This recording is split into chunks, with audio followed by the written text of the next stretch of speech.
Bismillahirrahmanirrahim. Assalamualaikum warahmatullahi wabarakatuh. Waalaikumsalam warahmatullahi wabarakatuh.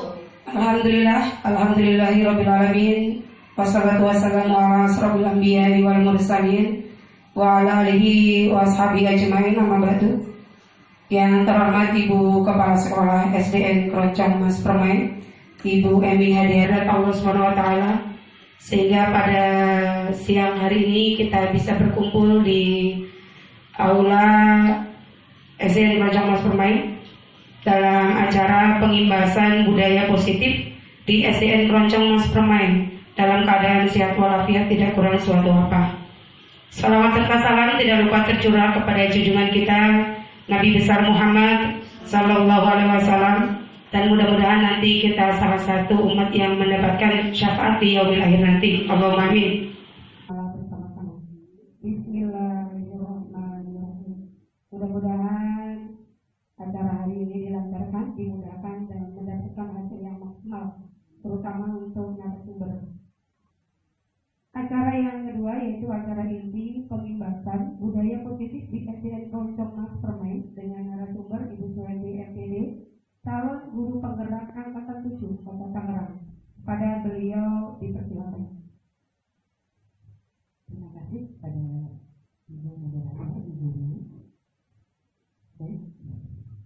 Assalamualaikum warahmatullahi wabarakatuh. Hamdan wa salatan wa salaman ala nabiyyi Muhammad. Yang saya hormati Ibu Eni Hadiati yang Ibu Hadir, selaku kepala sekolah SDN Keroncong Mas Permai. Saya hormati moderator serta rekan-rekan kerja saya, guru Bapak Ibu guru SDN Keroncong Mas Permai yang saya sangat banggakan. Tidak ada kata yang pantas saya ucapkan, yaitu lebih syukur saya kepada Allah Ta'ala atas limpahan rahmatnya hari ini kita dipertemukan dalam Bapak Ibu. Yang kedua, dengan ucapan Allahumma shalli ala sayyidina Muhammad, kita berselawat, mudah-mudahan kita mendapat syafaat beliau. Dan Bapak Ibu diminta untuk berkumpul, tidak lain tidak bukan adalah di samping yang tugas saya selaku sebagai melakukan pengimbasan tentang budaya positif, juga memang dianggap budaya positif ini memang harus diterapkan dan dianggap perlu diketahui oleh Bapak Ibu semua, sehingga kalau budaya positif ini sudah dilakukan di sekolah kita, ini akan berdampak kepada prestasi kita, juga mutu sekolah kita, dan pada akhirnya akan berimbas pada pendidikan nasional secara luas kalau memang budaya positif ini sudah bisa diterapkan di seluruh sekolah nasional. Sebelumnya saya ucapkan terima kasih ya pada Bapak Ibu semua yang sudah berkenan hadir, dan mudah-mudahan ini menjadi ladang ibadah kita untuk depannya, dan juga mudah-mudahan apa yang kita pelajari hari ini, khususnya saya juga masih dalam tahap belajar, mudah-mudahan dapat bermanfaat dan kita bisa terapkan di sekolah kita. Baik, kita buka saja yang pertama. Ya. Kalau berbicara tentang budaya positif, pasti ada hal-hal yang akan dibahas, salah satunya tentang disiplin. Nah, sebelum berbicara tentang disiplinnya, ada pertanyaan pemantik. Saya nanti minta pendapat ya dari satu atau dua orang guru tentang pengalaman Bapak Ibu semua dalam menerapkan disiplin yang sudah dilakukan sebelumnya. Setuju atau tidak setujukah bahwa ada statement tinggi pernyataan bahwa hukuman dapat mendisiplinkan siswa? Ada lagi yang kedua, statement pemberian hukuman dengan hal positif seperti membaca atau membersihkan halaman sekolah dapat meningkatkan disiplin anak. Juga ada yang berpendapat memberi penghargaan dapat meningkatkan motivasi belajar. Minta pendapat salah satu guru, nanti pada poin pertama dulu. Apakah bahwa hukuman itu dapat mendisiplinkan anak. Kenapa? Ada dari rekan dulu yang berpendapat. Terima kasih atas pertanyaan pemantik yang diberikan oleh Ibu Suwenti MPD. Untuk statement yang pertama, hukuman dapat mendisiplinkan anak, saya setuju karena setiap hukuman itu sebenarnya dibagi menjadi dua, ada yang bernilai negatif dan ada hukuman yang bernilai positif. Yang saya setuju adalah yang bernilai positif. Contohnya yang tadi di nomor 2 itu, yaitu dengan cara membersihkan halaman sekolah, karena di situ anak dilatih untuk mendisiplinkan diri untuk hidup bersih. Salah satunya yaitu dengan membuang sampah sembarangan. Beda lagi dengan hukuman yang mengarah ke hal yang negatif seperti push up, lari, dan sebagainya. Itu menurut saya untuk zaman sekarang tidak kurang baik ya, dan sesuai dengan undang-undang dari pemerintah juga kalau tidak salah itu sudah tidak membolehkan lagi kita sebagai guru memberikan hukuman yang mengarah ke negatif. Jadi bagi saya hukuman dapat mendisiplinkan anak, yaitu saya sangat setuju karena hukuman itu juga untuk mereka itu berpikir sejauh mana kesalahan yang saya perbuat dan apa dampak yang nanti akan saya rasakan ketika saya melakukan perbuatan itu. Seperti itu. Terima kasih kepada Bu Suwenti. Oke, terima kasih, tepuk tangan dong. Oke, berarti intinya Bu Ayu setuju ya atas statement ini. Oke, barangkali ada yang berbeda? Oh ya, silakan. Setuju dengan tadi bahwa hukuman bisa mendisiplinkan anak karena memang anak perlu ada batasan-batasan tersendiri yang juga tentu disepakati oleh kita di kelas. Tapi yang ada pendapat mungkin pribadi bagi saya yang belum juga saya laksanakan, mungkin hanya keinginan saya bahwa sebenarnya sanksi atau hukuman itu kalau kita jadikan kebiasaan yang baik, itu lama-lama pembiasaan tersebut dapat menghilangkan hukuman. Artinya sudah terintegrasi dalam dirinya bahwa pembiasaan yang jadinya hukuman tapi jadi kebiasaan baik. Contoh misalkan membuang sampah, tadi sebagai hukuman, tapi karena membuang sampah jadi kebiasaan yang baik, budaya yang positif gitu, bisa dihilangkan hukuman malah menjadi kebiasaan yang baik dan lain sebagainya. Tapi tadi statement bahwa hukuman yang pertama tadi dapat didisiplinkan anak, saya sangat setuju sekali. Kemudian juga di samping tentu ada reward ya. Cuman tadi yang saya, karena ini pemantik, saya juga kasih pemantik gitu. Untuk kita pikirkan bareng-bareng bagaimana pembiasaan yang positif bisa tidak untuk dijadikan menghilangkan hukuman, tapi malah menjadi pembiasaan yang akan nantinya itu sebagai dibudayakan secara positif di kehidupan sehari-hari mereka, sehingga tidak perlu lagi itu hukuman. Apa itu hukuman gitu. Jadi mereka sedang menjalankan itu dengan baik dan sebagainya. Itu hanya contoh. Terima kasih, itu masukan dari saya. Dan mungkin ada yang lain, teman-teman. Terima kasih. Tadinya sebelum saya mengikuti TGP, saya tidak berpendapat sama bahwa hukuman itu dapat mendisiplinkan anak. Semua yang ada di sini saya setuju. Tapi ternyata setelah diberi materi, ada paradigma yang berubah dalam hidup saya. Apa itu? Nah, kita lihat dulu ya. Kita buka coba. Ya, ternyata ada terapi lain selain tadi hukuman dan apa lain sebagainya. Yang akan diterapkan adalah tentang budaya positif. Nah, apa yang akan dibahas atau terapi apa yang akan diberikan kepada siswa kita tentang budaya positif ini? Ada beberapa poin.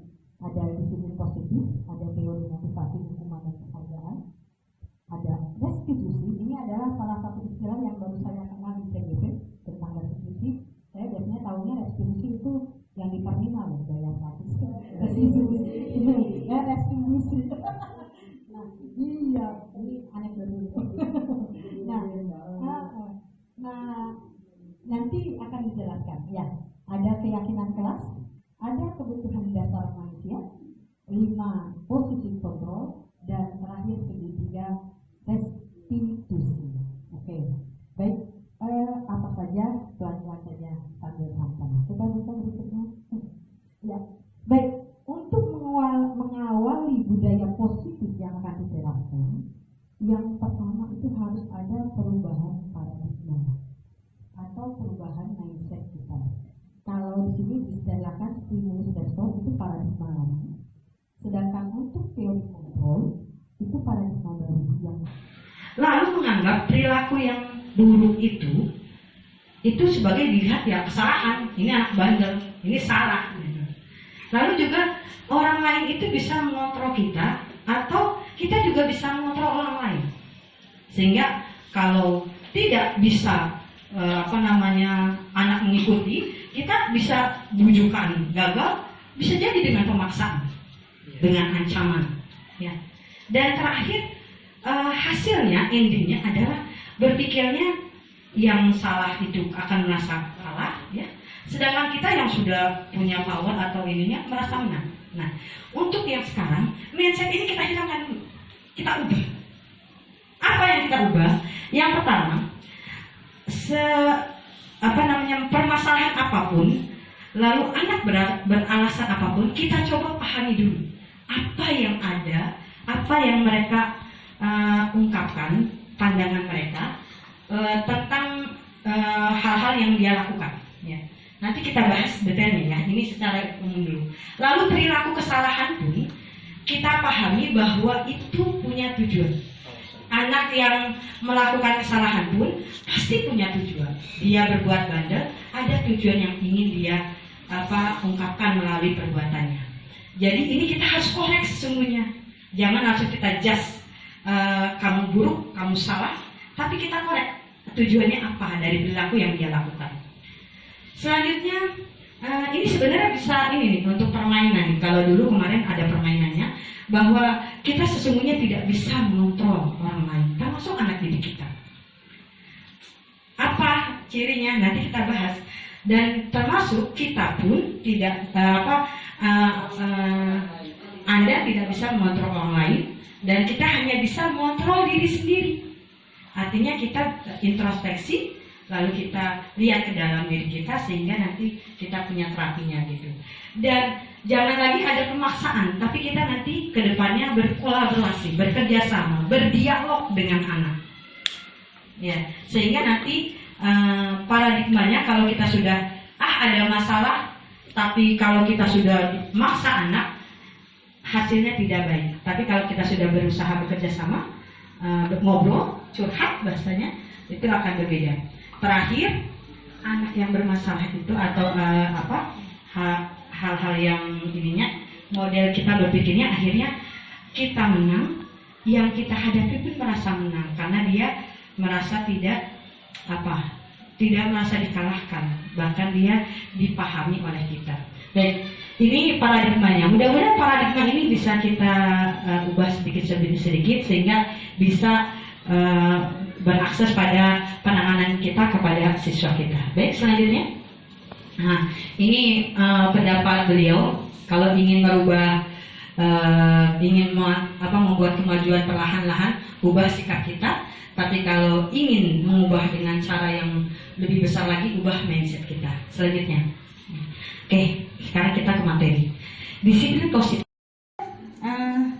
Disiplin, makna disiplin apa? Tapi kita nanti nggak fokus ke teorinya ya. Satu dulu aja, disiplin. Salah satu pendapat taat peraturan. Taat peraturan. Biasanya kalau disiplin pasti dikaitkan dengan peraturan ya. Peraturan, lalu kepatuhan. Saya yakin nanti kita pelajari di kemudian hari karena saya lebih cenderung kepada penerapannya. Jadi kalau mana nanti aku share ya, saya share kepada Bapak Ibu semua mana disiplin dan sebagainya. Nah ini langsung saja kita tahu bahwa disiplin artinya belajar, jadi bukan hanya tentang peraturan gitu ya. Oke, dilanjutkan lagi. Ini masih tentang teorinya, teori disiplin. Lanjutkan. Nah kita tetapi Anda hanya bisa mengontrol diri sendiri. Nah nanti tujuan dari disiplin positif ini ke depannya adalah kalau sudah ini kita mulai mengubah mindset kita adalah menanamkan motivasi intrinsik dari dalam ke anak. Jadi kesadarannya pada murid-murid kita yaitu untuk menjadi orang yang mereka inginkan. Jadi sesuai dengan apa yang mereka inginkan, bukan keinginan kita. Dan juga bisa menghargai diri sendiri dengan menerapkan nilai-nilai yang mereka percayai. Jadi tujuan itu budaya positifnya. Dan sehingga nanti kita sebagai pendidik itu bisa menciptakan anak-anak yang memiliki disiplin diri sehingga mereka bisa berperilaku dengan mengacu pada nilai-nilai kebajikan dan memiliki motivasi intrinsik, bukan ekstrinsik. Kalau ekstrinsik berarti dari luar dirinya, dari orang lain. Serta mereka bisa bertanggung jawab terhadap apa yang dilakukannya. Itu nanti tujuan kita disiplin positif pada anak-anak. Silakan lanjutkan, next. Nah, ini nilai-nilai kebajikan. Nanti kita lebih jelasnya nilai-nilai kebajikan ini kalau kita sudah terapkan dalam ininya ya, aplikasinya di sekolah, di kelas. Nah, ini kita baca saja atau nanti kita share. Silakan nilai-nilainya lanjut. Oke. Nah, nilai-nilai kebajikan karena kita dikaitkan dengan IKM yang kurikulum merdeka, maka harus ada profil pelajar Pancasilanya. Ini harus kita juga masukkan ke anak didik kita ilmu-ilmu yang berkaitan dengan beriman, bertakwa kepada Tuhan Yang Maha Esa, berakhlak mulia, mandiri, bernalar kristis, berbudaya, berbineka global, bergotong royong dan kreatif. Oke. Nah, selanjutnya adalah ini masih profil pelajar. Nah, yang udah ikut IKM pasti udah paham ya. Nanti tinggal penerapannya saja. Lanjut. Oke.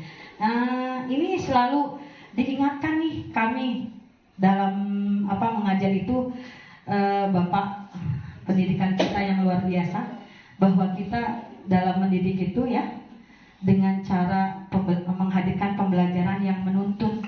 Jadi bukan lagi memaksa dengan lain sebagainya ya, yang memberi kesempatan seluas-luasnya kepada murid untuk mengembangkan minat, bakat dan potensinya siswa ya sebagai individu yang unik sehingga pembelajaran menjadi menyenangkan serta murid menjadi selamat dan bahagia. Oke. Nah, kita mulai. Baik, mungkin nanti lebih jelasnya kalau nanti ada yang maju kita bisa terapkan. Baik, disiplin positif ini mulai diperkenalkan oleh Dr. William Glasser. Nah, teorinya tadi, yang tadi dikatakan bahwa Anda tidak bisa mengontrol orang lain dan kita hanya bisa mengontrol diri kita. Makna disiplinnya ini, kalau yang sekarang, ya, yaitu disiplin itu belajar kontrol diri, ya, dengan menggali potensi diri kita. Nah, lalu dari semua perilaku ini, ya, yang tadi setiap anak pasti memiliki tujuan dalam berbuat. Nah, tujuan anak biasanya kalau dia melanggar atau dia berbuat kebaikan, yang pertama, kalau dia berbuat baik ya tujuannya untuk menghindar hukuman. Yang keduanya, kalau dia dikasih penghargaan, ingin mendapat imbalan. Tapi kalau dalam budaya positif, kita ingin menggali ini nih. Anak itu berbuat karena ingin menghargai dirinya sendiri, bukan karena hukuman, takut karena hukuman, atau mengharapkan imbalan. Kita ingin menggali ini, menghargai diri sendiri. Bagaimana caranya? Nanti kita mulai dari pemahaman, dari membuat keyakinan kelas, lalu memahami posisi kontrol, juga dengan segitiga restitusi. Nah, baik, untuk model seperti ini, ya, kita bisa lihat posisi kontrol itu seperti apa. Nanti ada di bahasanya. Ini secara umumnya ya, bahwa posisi kontrol itu ada, kita dalam menangani anak itu ada 5 hal. Kita bisa sebagai penghukum, kita bisa sebagai pembuat rasa bersalah, atau juga kita bisa sebagai teman, atau bisa sebagai pemantau, dan terakhir sebagai manajer. Ini yang manajer yang paling diidam-idamkan oleh siswa. Ya, kita semoga bisa jadi posisi kontrolnya sebagai manajer. Dan nanti untuk menangani anak kita juga harus melihat 5 kebutuhan dasar manusia. Pertama, bertahan hidup, penguasaan, kasih sayang, kesenangan, dan kebebasan. Oke. Selanjutnya kita mulai. Apa itu hukuman? Lalu juga apa itu konsekuensi. Tadi Pak Bu Ayu dengan Pak Fauzi sebenarnya sudah masuk nanti ke konsekuensi. Kita lihat perbandingan antara hukuman dengan konsekuensi. Silakan. Nah, ini dulu sebelum ke perbedaannya. Kira-kira nih dari pendapat Bapak Ibu, mencatat 10 kali di dalam buku kalimat 100 kali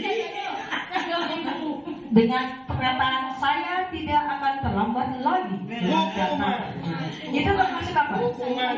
Hukuman. Oke. Lari mengelilingi lapangan basket 2 kali karena terlambat hadir di sekolah. Hukuman. Murid dipinta push up tidak menggunakan masker, tidak menggunakan masker. Hukuman juga. Oke.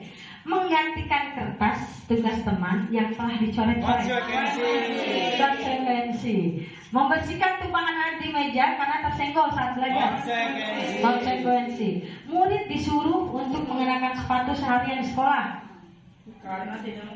karena tidak mengenakan sepatu. Hukuman juga. Lari mengelilingi lapangan basket 2 kali karena terlambat pada pelajaran PJOK. Konsekuensi. Karena dia berada di lapangan, juga pelajarannya PJOK. Nah, kita coba lihat lagi. Ya. Nah, berdasarkan bagian di atas, kalau hukuman itu terencana, kalau hukuman tidak terencana dan sifatnya tiba-tiba. Asal kita lagi emosi ya ungkapin aja tuh hukumannya apa kayak yang mau kita lakukan. Apalagi kalau lagi gemes banget, kasih yang berat banget tuh. Lalu hukuman itu bersifat satu arah, jadi hanya dari guru aja. Anak mah ya tidak dilibatkan, pokoknya ya ikutin gitu ya. Dan murid hanya menerima tanpa melalui kesepakatan. Nah, kita akan belajar nanti dalam teori keyakinan kelas tentang kesepakatan. Juga atau mengarahkan dari pihak guru baik sebelum dan sesudahnya. Jadi tidak ada arahan apa-apa. Nah, hukuman ini berupa fisik atau psikis. Semuanya hukuman itu pasti menyakiti. Jadi walaupun bentuknya tadi ada yang positif negatif, pasti terasa ada yang terluka di hati anak-anak, dan itu mereka tetap merasa tersakiti. Dan dari baik perkataan maupun perbuatan kita untuk menghukumnya. Nah, selanjutnya, next. Nah, beda dengan konsekuensi.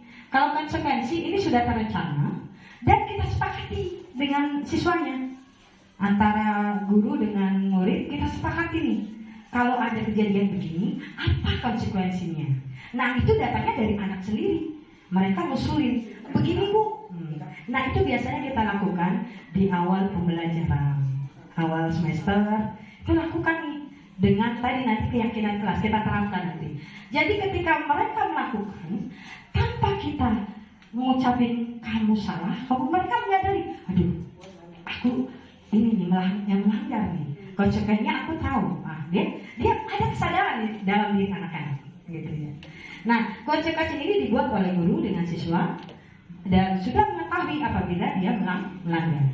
Nah, pada konsekuensi murid tetap dibuat tidak nyaman. Kalau ada hukuman, ada ininya kan sanksi atau apa tidak nyaman, tapi jangka waktunya pendek karena dia sudah ada tumbuh kesadaran di hatinya. Nah, konsekuensi ini biasanya diberikan berdasarkan data yang terukur, jadi nggak semena-mena ngasih hukumannya kesalahan-kesalahan, tapi kita ukur berapa kali, lalu tahapannya ada, gitu ya. Oke, next. Nah, ini bedanya hukuman dengan konsekuensi. Jadi hukuman itu sesuatu yang menyakitkan dan harus terjadi, sementara kalau konsekuensi sesuatu yang terjadi tidak menyakiti, gitu ya. Yang kedua, anak baik fisik maupun hatinya itu sakitnya itu waktunya lama. Tapi kalau konsekuensi dia merasa sakit hanya sebentar. Misalnya tadi kalau dalam fisik ya capeknya sebentar, tapi dia netral lagi hatinya karena dia sudah tumbuh kesadaran. Lalu jadinya karena dihukum jadi benci dengan disiplin. Tapi kalau dengan konsekuensi dia tumbuh menghargai disiplin dan mulai ada kesadaran. Tidak ada paksaan, lalu dia juga malah merespon kalau kaci-kaci ada tanggapan di situ. Kalau hukuman mendorong anak menyakiti diri sendiri, dia akan mengulangi kelakuan yang salah, terus akan diulangi lagi, karena tadi ya. Lalu kalau ini kaci-kaci dia akan menyesuaikan, lama-lama pembiasaan jadi berubah menjadi baik. Terus hukuman itu akan membuat konsep diri buruk. Kalau kaci-kaci akan tadinya tidak baik juga akan berubah menjadi baik.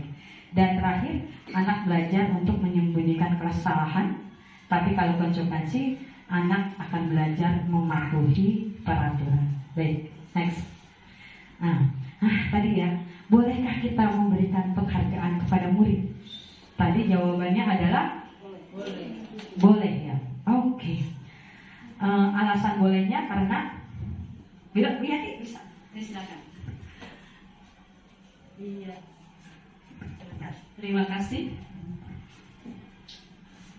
Kalau penghargaan itu tidak semua berupa materi ya. Kalau menurut saya ya, bisa berupa pujian karena anak melakukan sesuatu yang positif atau yang berdampak baik ya.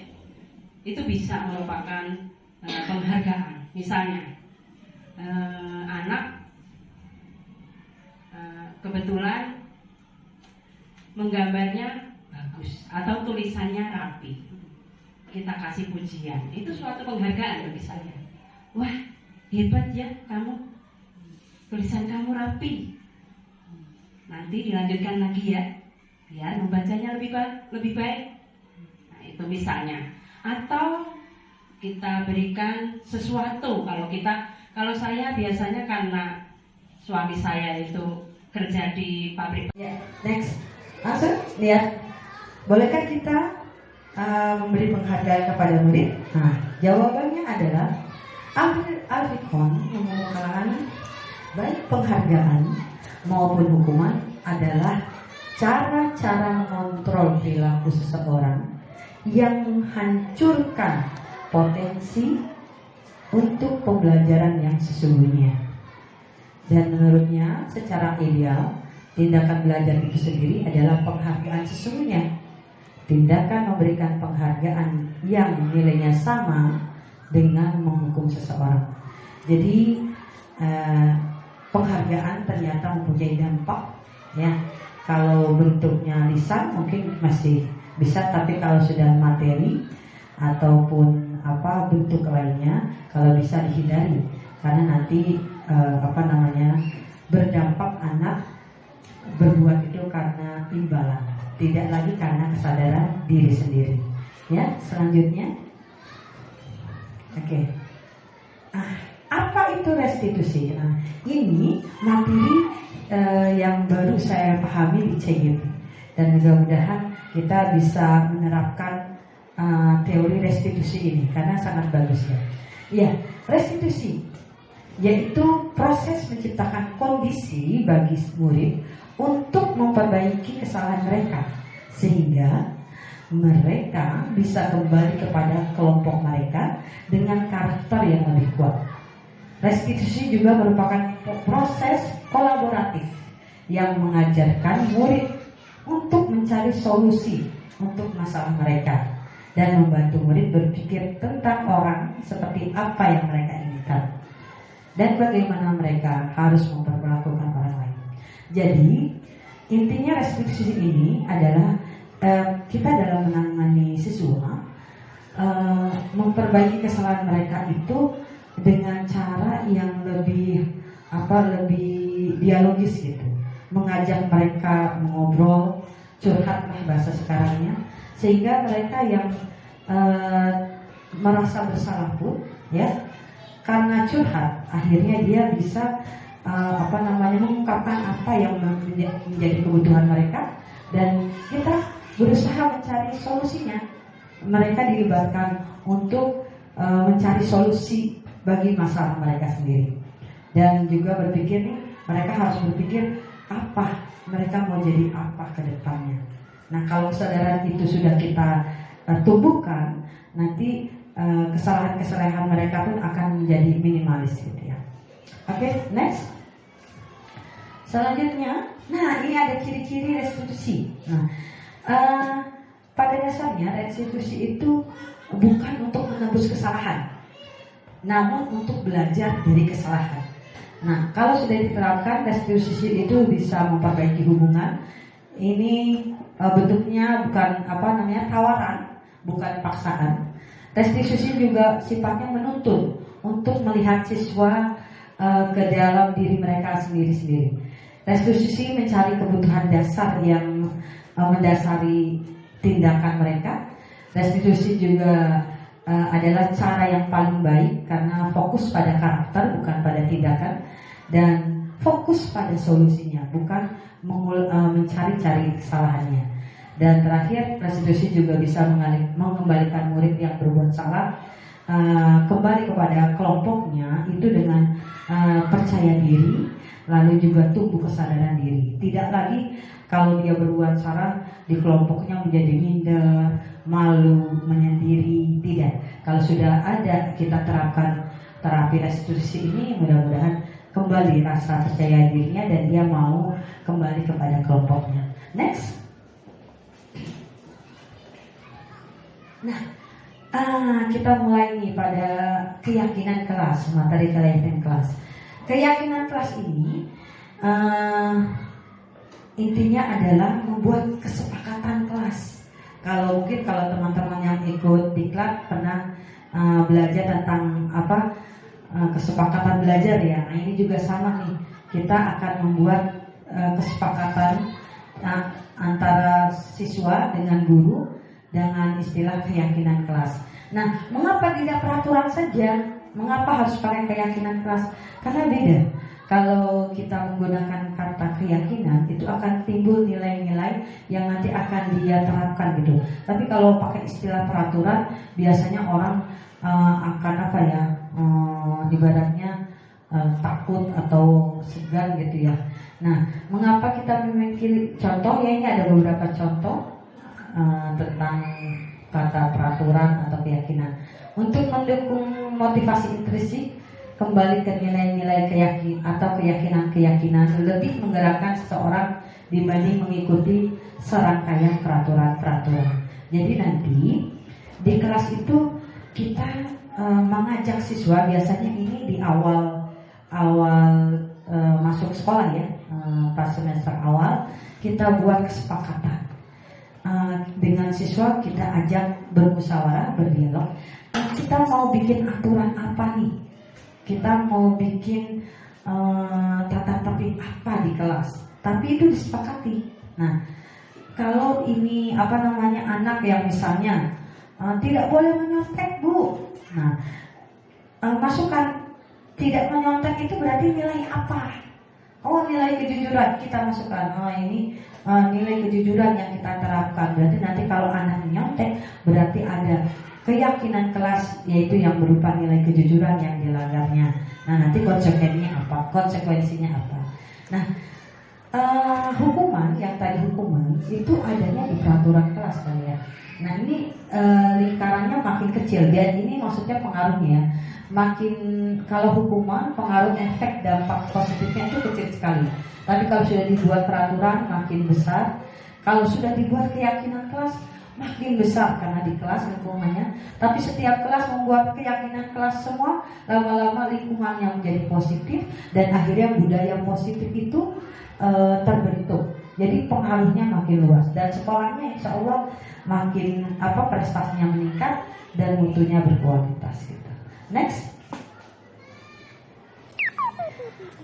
Ciri-ciri keyakinan kelas. Nanti ketika membuat keyakinan kelas, sifatnya lebih abstrak karena dia kan nilai-nilai yang mau kita tanamkan di dalam diri anak. Jadi kalau melanggar, ada nilai misalnya anak berantem, berarti ada nilai kerukunan yang mereka yang mereka langgar ya. Nah, nanti sifatnya abstrak daripada peraturan dan lebih rinci dan konkret. Keyakinan kelas juga punya ciri berupa pernyataan-pernyataan universal.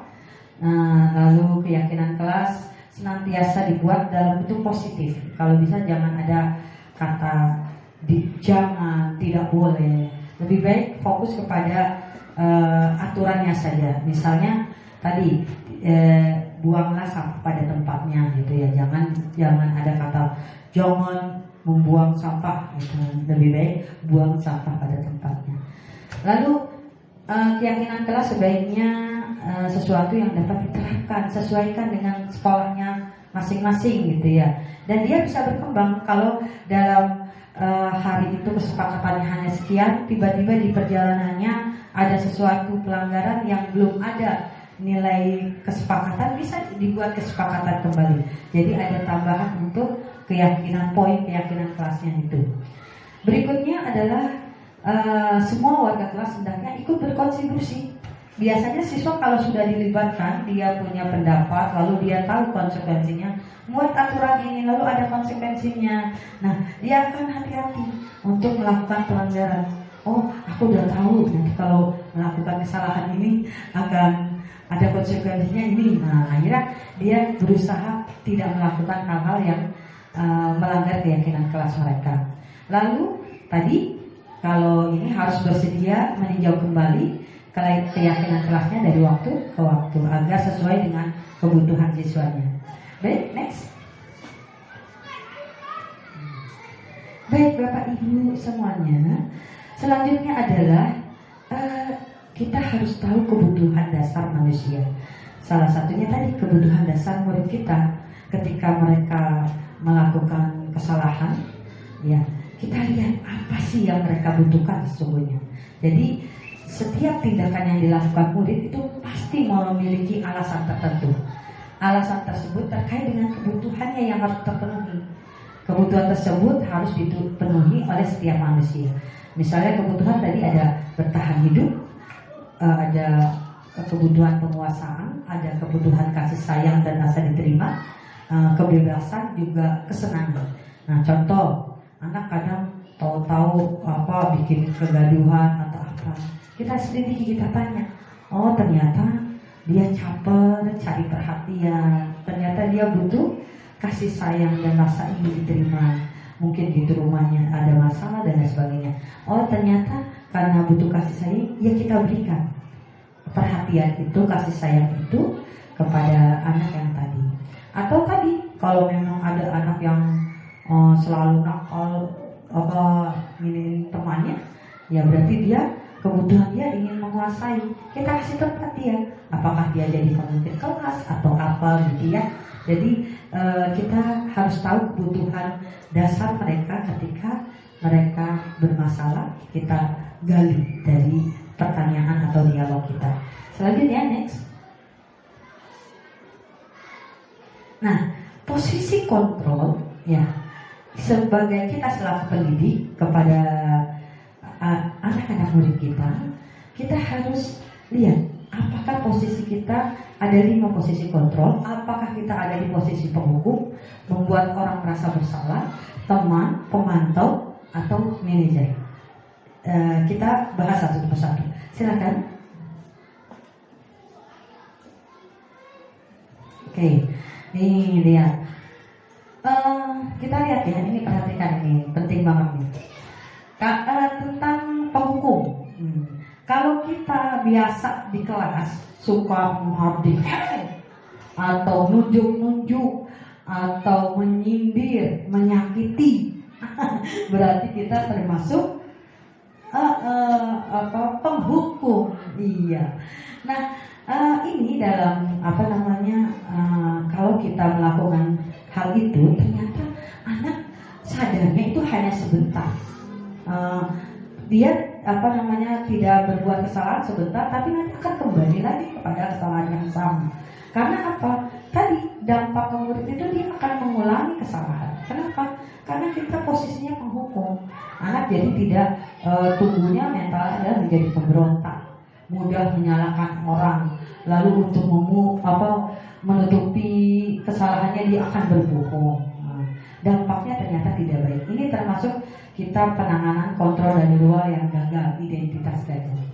Berikutnya yang kedua, kita tadi pembuat orang bersalah. Ayo, siapa nih yang kalau itu cuma bisanya ceramah doang mengatakan, no, ibu kecewa sama kamu, padahal udah dibilangin dari kemarin begini lagi begini.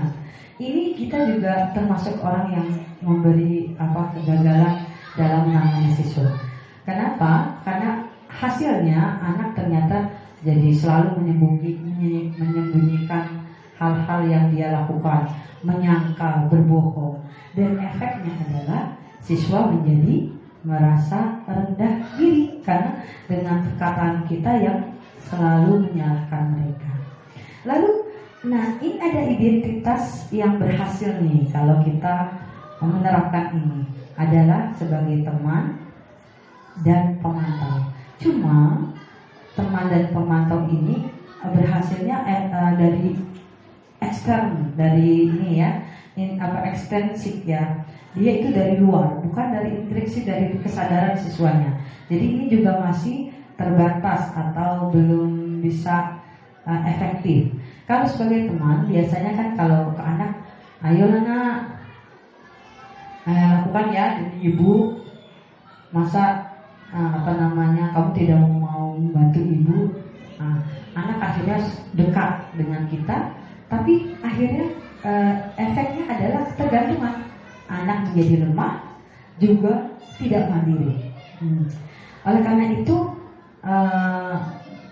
efek yang lain juga kadang kalau ada anak yang lain suka nggak menghargai guru ya, akhirnya kita juga merasa ini tidak baguslah efeknya. Nah, sebagai pemantau, kalau pemantau itu semua sesuai aturan, apa peraturannya, apa yang harus ini, bahkan kalau mau ya diiming-imingi gitu ya, biar anak bersemangat. Nah, ini biasanya dampaknya anak itu berbuat karena menitikberatkan pada sanksi atau hadiah untuk dirinya. Berarti dia berbuat itu bukan dari kesadaran.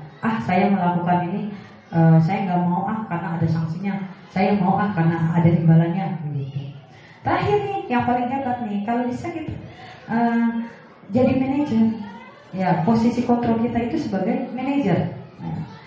Ini yang paling berhasil kontrol dirinya. Kenapa? Karena anak ditumbuhkan rasa menghargai dirinya sendiri. Nah, caranya gimana? Kita berbuatnya kalau ada masalah, anak diajak berbicara. Anak kita ajukan pertanyaan-pertanyaan tentang permasalahan mereka. Contohnya, apa yang bisa kamu kerjakan untuk memperbaiki masalah ini? Lalu apa yang harus kita yakini, yang harus kamu perjuangkan? Jadi anak diajak ngobrol.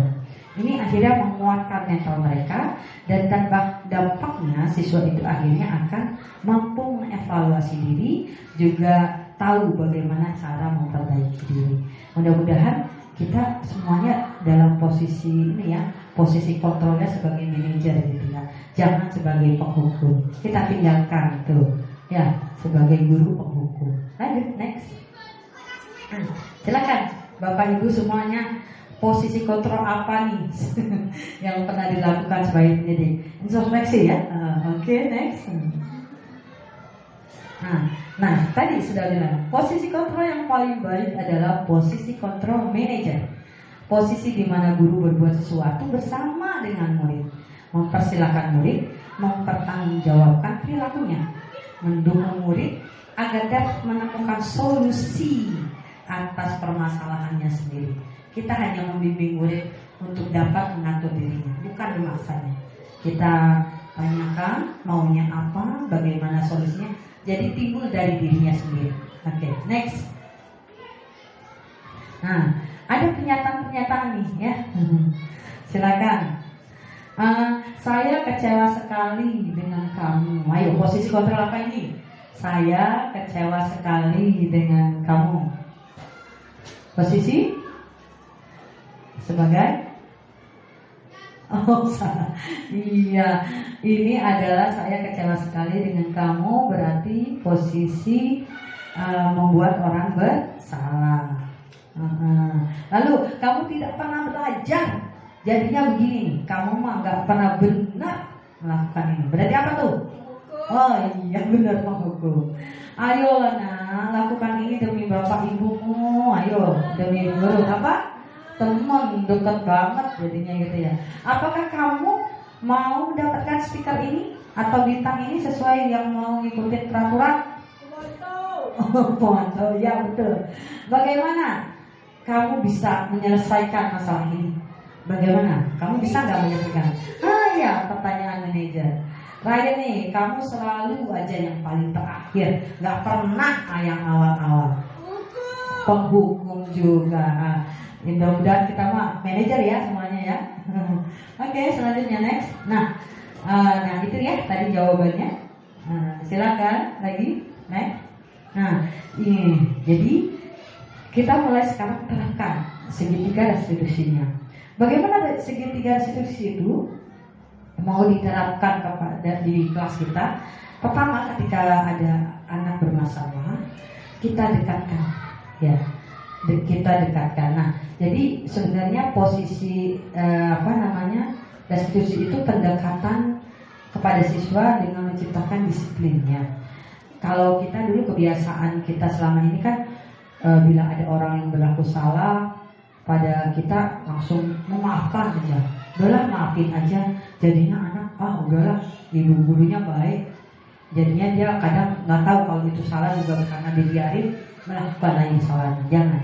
Atau bahkan kita melakukan sesuatu yang membuat mereka tidak nyaman karena hukuman tadi ya, dan merasa bersalah. Lalu kita cenderung pada fokus kesalahan. Lagi-lagi sering banget kesalahan yang kemarin diulang. Kamu kan kemarin udah melakukan ini, sekarang begini lagi.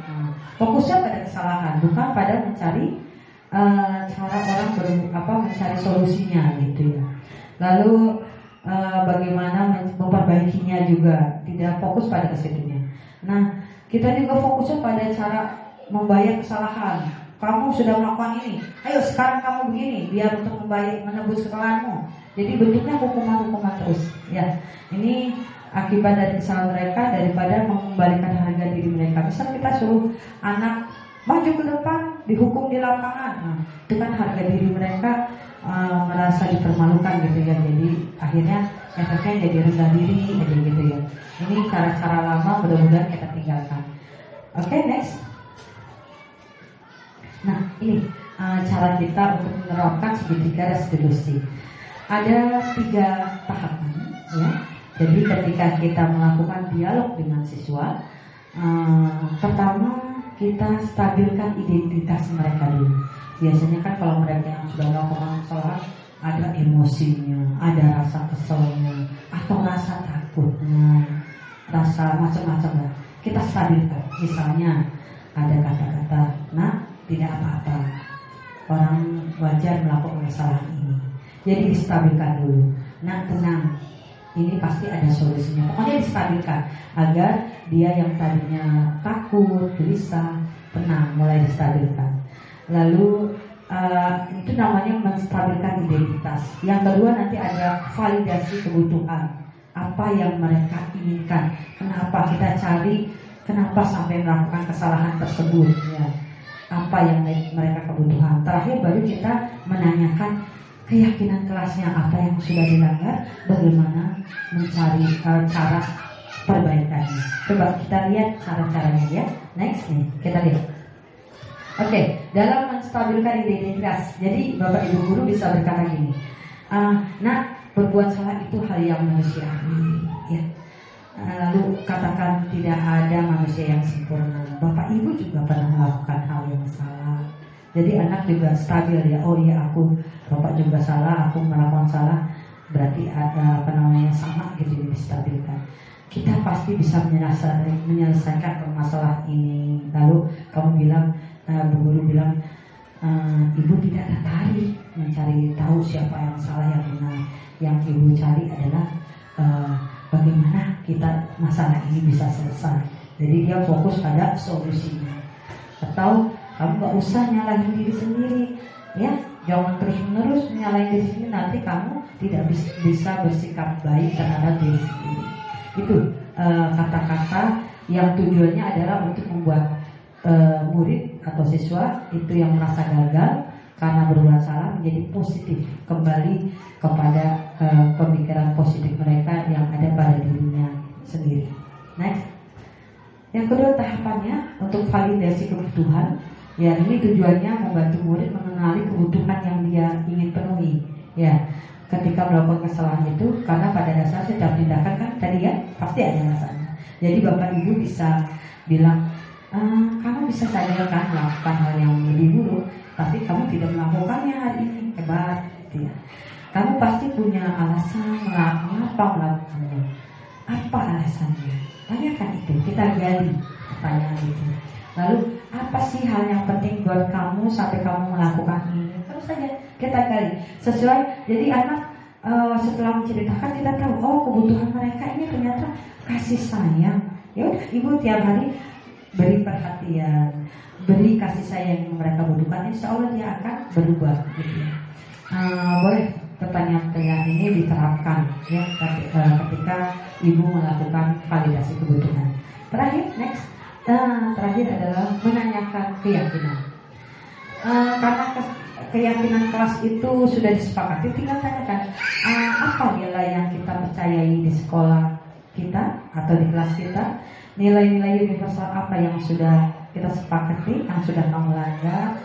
Terus kamu ingin jadi anak seperti apa kalau melakukan ini.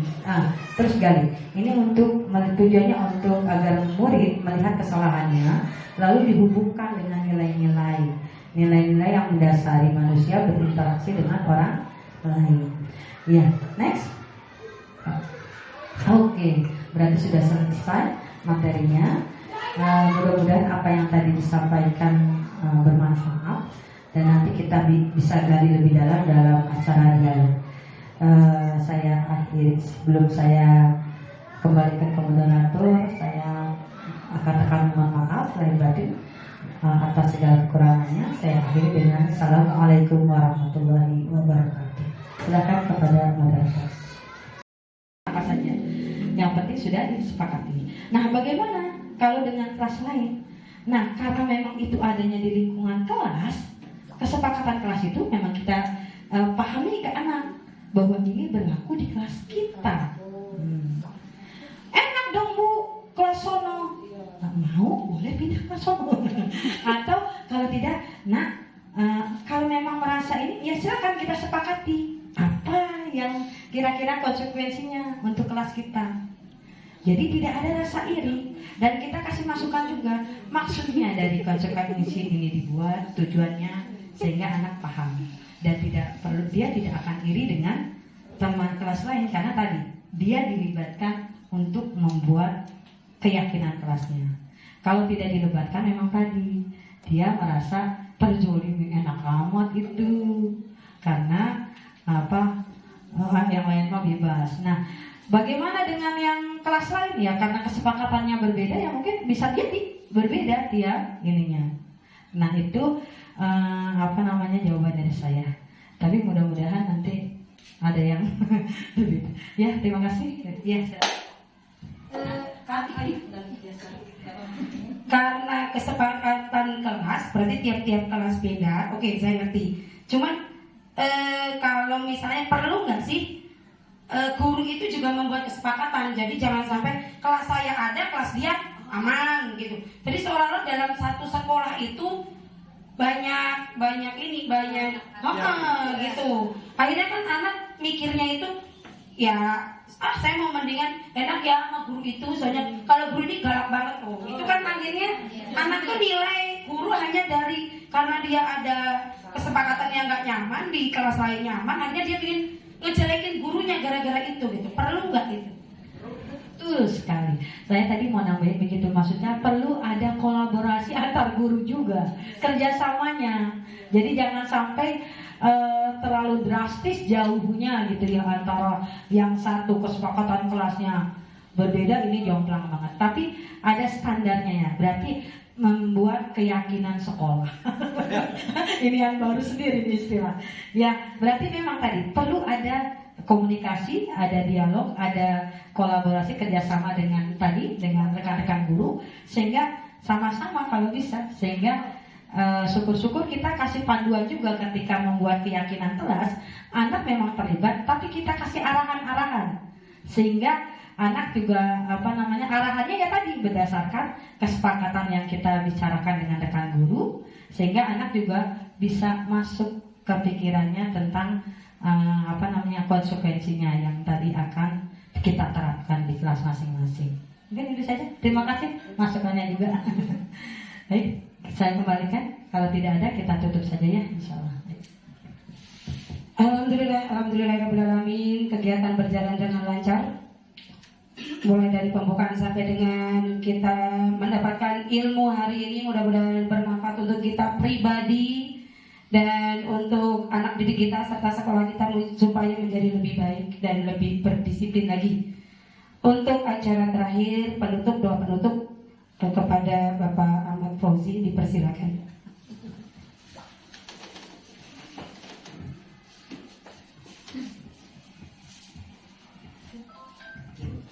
Baik teman-teman, untuk kita menutup acara ini agar bisa bermanfaat, berkah bagi kita juga. Mudah-mudahan kita bisa mengimplementasikan dalam pembelajaran kita sehari-hari.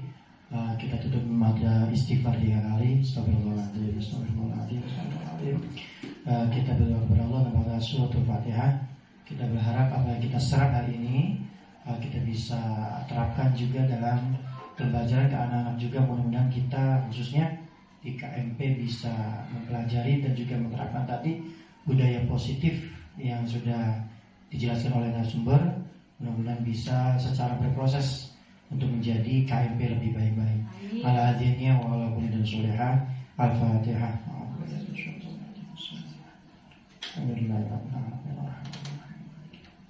Iya karena dua aja.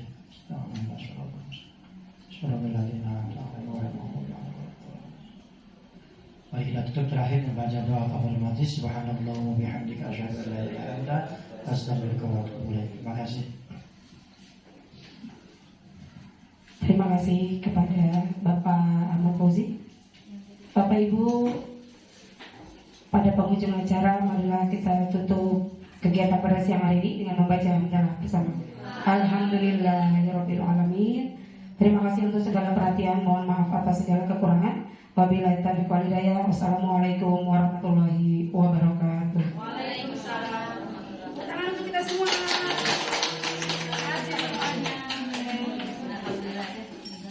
Berarti Semangat buang.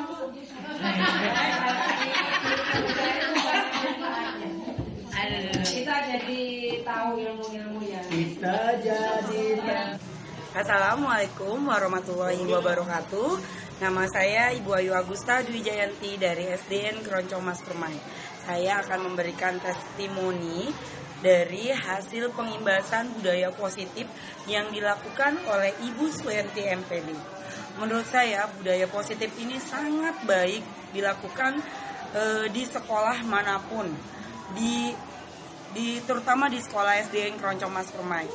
Dari pengimbasan yang dilakukan oleh Bu Henti, saya merasa diri saya ini belum sempurna kemarin dalam mendidik atau memberikan kepada peserta didik saya.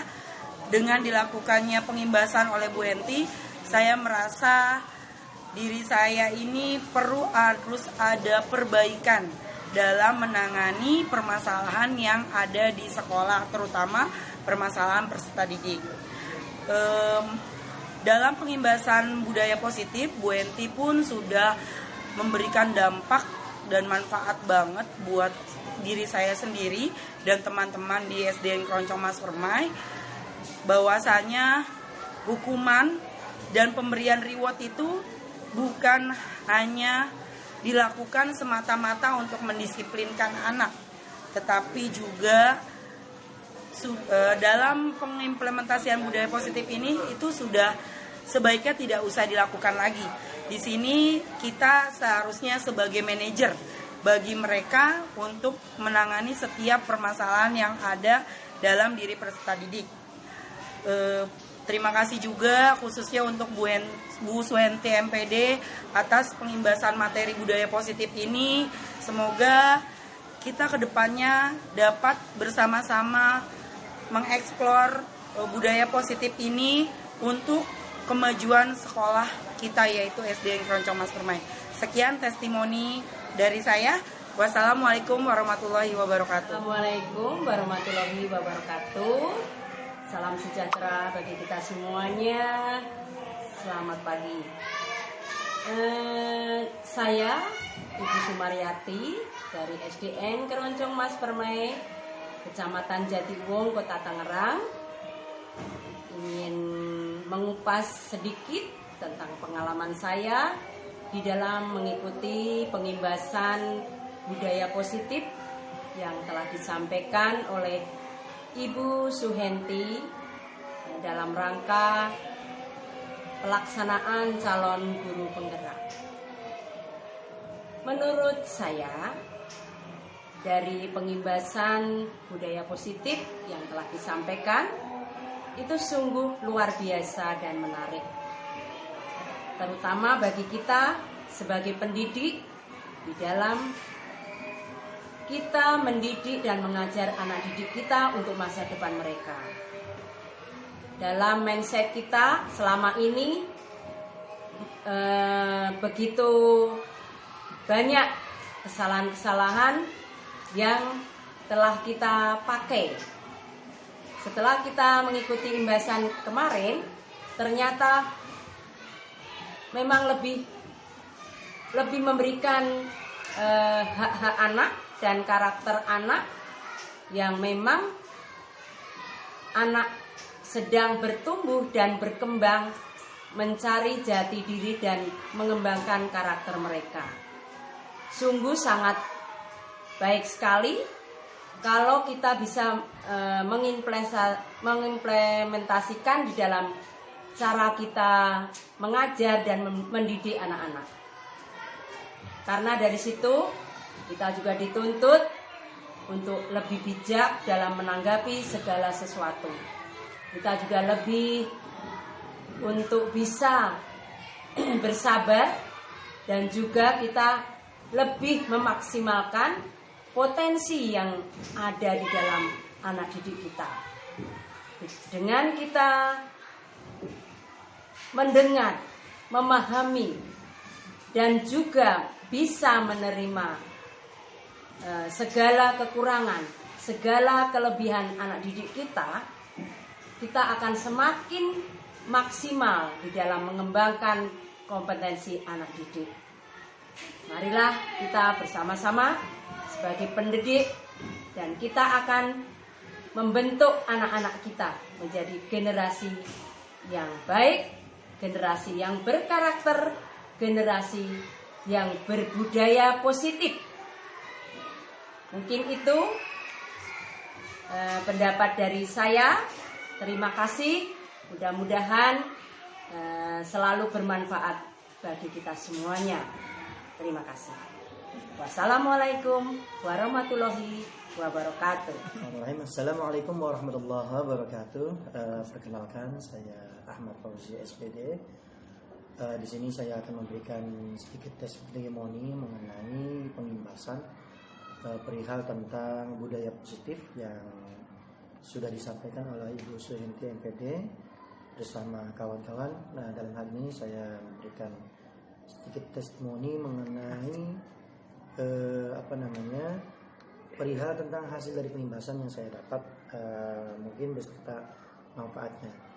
Yang pertama mungkin kesan yang saya dapat ketika pengimbasan adalah membuka pikiran saya, open mind, bahwasanya selama ini kita dalam pembelajaran di kelas khususnya itu ada sedikit pergeseran paradigma, bahwa ada paradigma baru yang memang lebih cenderung berpihak kepada anak. Dalam hal ini sebelumnya kita ketika mengkondisikan dalam mengorkestrai sebuah kelas itu adalah guru oriented, artinya semuanya bersumber atau sentral pada guru. Ternyata setelah diberikan pengimbasan dan penjelasan secara gamblang bahwasanya dalam memanajemen suatu kelas perlu ada komunikasi dua arah, yaitu antara guru dan murid.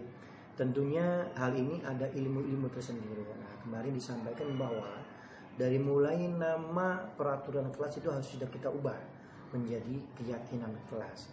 Ini dimaksud supaya satu kelas ini mempunyai atmosfer yang sama, perasaan yang sama, keyakinan yang sama bahwa peraturan yang dibuat adalah peraturan bersama.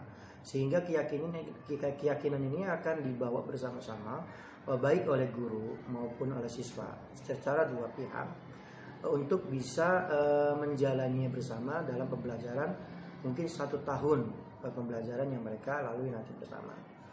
Karena ini adalah kesepakatan bersama, artinya dari segi siswa konsekuensi, nah ini adalah ada bahasa konsekuensi bukan hukuman. Konsekuensi yang akan didapat oleh siswa berkaitan dengan kesepakatan atau keyakinan yang sudah disepakati itu mau tidak mau harus dijalankan. Ansih guru pun sama. Sebagai contoh, misalkan di tempat kami atau di sekolah kami ada kesepakatan bahwasannya karena kita sekolah adiwiyata mandiri bahwa semua elemen baik guru atau semua warga sekolah harus membawa tempat makan untuk sebagai alas atau tempat makan untuk membeli hidangan atau makanan saat istirahat ataupun nanti saat pulang misalkan atau saat sarapan.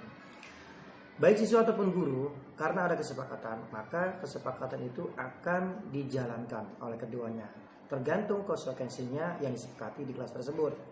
Misalkan seorang siswa atau di kelas itu disepakati bahwa untuk yang tidak membawa alat makan membersihkan kelas.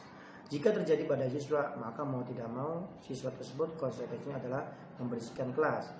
Termasuk jika guru juga melakukan. Artinya keyakinan yang dibangun atas kebersamaan atau kesepakatan kelas ini lama-kelamaan berproses akan menjadi sebuah kesadaran diri dan budaya yang positif. Itu yang pertama. Kemudian yang kedua, ternyata membangun sebuah budaya positif ada hal-hal yang perlu dicermati. Yang pertama yaitu tentang restitusi. Apa itu restitusi? Ada 3 hal yang harus kita lalui sebelum membangun budaya positif dengan siswa. Yaitu yang pertama, baik secara kelompok atau secara kolektif maupun secara pribadi. Khususnya secara pribadi. Yang pertama adalah kita mempertanyakan alasan tertentu atau kita mempertanyakan, menggali apa validasi dari seseorang anak itu berbuat. Kita harus validasi apa kebutuhan dia, apa alasan dia melakukan pelanggaran atau hal-hal yang lain yang memang tidak mematuhi dari keyakinan kelas. Kita harus gali tersebut sehingga kita mendapat alasan atau tujuan dia melakukan tersebut. Kemudian kita yang kedua adalah menstabilisasi. Kita mengarahkan siswa tersebut bahwa siswa tersebut tidak sendirian. Jadi kita tidak menjudge bahwa anak tersebut salah, tapi kita menggali apa yang harus kita mengangkat anak tersebut, rasa percaya dirinya, harga dirinya bahwa hal tersebut adalah lumrah manusiawi, bahwa semua orang berbuat salah. Nah, setelah itu kita yang ketiga adalah mencari solusi keyakinan bersama. Apa yang bisa dilakukan anak tersebut untuk bisa tidak mengulangi hal atau pelanggaran yang dilakukan. Tentunya harus keluar dari kesadaran diri siswa atau anak tersebut. Hal tersebut bagi kami, khususnya bagi guru-guru KMP, adalah sesuatu yang dibilang baru, dalam artian ada tahapan-tahapan itu yang kita baru tahu bahwa dalam membuat sebuah keyakinan di kelas harus melalui tahap-tahap yang memang ada dialektika, ada dialog antara dua belah pihak yaitu siswa dan guru, sehingga diharapkan nantinya akan tercipta suasana kelas yang harmonis dan dinamis. Tentunya hal ini adalah setelah kita mengikuti tersebut ada keinginan bagi kami kedepannya kita mungkin berproses untuk bisa melakukan hal tersebut. Mungkin dari saya cukup sekian, mudah-mudahan bisa bermanfaat untuk yang lain. Terima kasih kami ucapkan sekali lagi untuk kepada Ibu Suhendi MPD yang sudah memberikan pembahasan kepada kami, juga kepada teman-teman.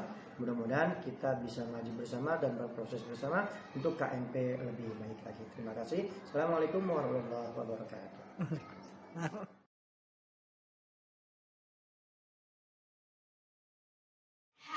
Assalamualaikum warahmatullahi wabarakatuh.